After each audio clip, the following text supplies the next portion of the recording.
Sir ఇప్పుడు July 1 నుంచి కొత్త లా వస్తుంది, అసలు ఎందుకని పాత లాని మార్చి కొత్త లా తెస్తున్నారు సార్?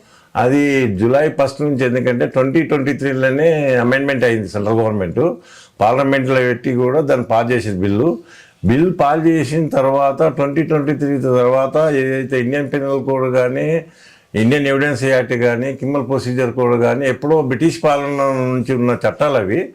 ఆ 1860, 1872 ఇవన్న చట్టాలన్నిటిని కూడా చేంజ్ చేసి ఇప్పుడు 2023 కింద ఐపీసీ ప్లేస్లనేమో బిఎన్ఎస్ తెచ్చారు. క్రిమినల్ ప్రొసీజర్ కింద ఉన్న చట్టం ప్రకారం దాని ప్లేస్లో బిఎన్ఎస్ఎస్ తెచ్చారు. ఎవిడెన్స్ యాక్ట్ కింద ఉన్నదేమో బిఎస్ఏ తెచ్చారనమాట. ఇవి ఎందుకంటే ప్రజల లోపల జరుగుతున్న ఏదైతే బాలికల మీద కానీ, మహిళల మీద కానీ జరుగుతున్న అత్యాచారాలకు పకడ్బందీగా, ఎందుకంటే వాళ్ళకు పనిష్మెంట్ ఇవ్వడానికి చట్టాలు తెచ్చారు. క్రిమినల్ లా అనేది చాలా ఇంపార్టెంట్. 29 రాష్ట్రాలలో కూడా ఈ 3 చట్టాల వల్లనే క్రిమినల్ లా మొత్తం చేంజ్ అయింది. జూలై 1 నుంచి అమలు అవుతున్నాయి.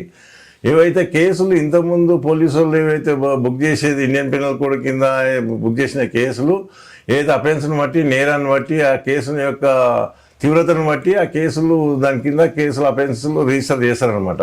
ఆ కేసులు రిజిస్టర్ చేసినప్పుడు ఏం చేయాలంటే ఇప్పుడు బిఎన్ఎస్ కింద రిజిస్టర్ చేస్తారనమాట. భారతీయ నాగరిక సురక్ష అనమాట. భారతీయ నాగరిక సురక్ష కింద కేసులు బుక్ చేస్తారు. ఆ కేసులు బుక్ చేసినప్పుడు దాని మీద మన ప్రొసీజర్ ఎట్లా ఉంటుందంటే, దీని మీద మనము మళ్ళీ కేసులో హౌ టు ఫైల్ బెయిల్ అనేది, హౌ టు ట్రయల్ అనేది, ఇవన్నీ కూడా దాని మిగతా సెక్షన్లు బిఎన్ఎస్ఎస్ కానీ, బిఎస్ కానీ ఉంటాయన్నమాట. అందుకోనికి ఈ నేరాలు జరిగేది ఏంటంటే తీవ్రతను బట్టి అందుకోనికి కంట్రోల్ చేయాలని చెప్పేసి భారత ప్రభుత్వము అన్ని రాష్ట్రాలతోని అలయన్స్ అయ్యి, హోమ్తోని, అన్నితోని, లా మినిస్టర్తోని కూడా అన్నీ అయ్యి సెమినార్స్ అన్ని కండక్ట్ చేసి వీళ్ళు చట్టాలు తెచ్చిండ్రు బాగానే ఉంది, కానీ పబ్లిక్లో అవేర్నెస్ రాలే. ఇంకా జూలై 1 నుంచి అయినాయి. Hi, this is Swathi.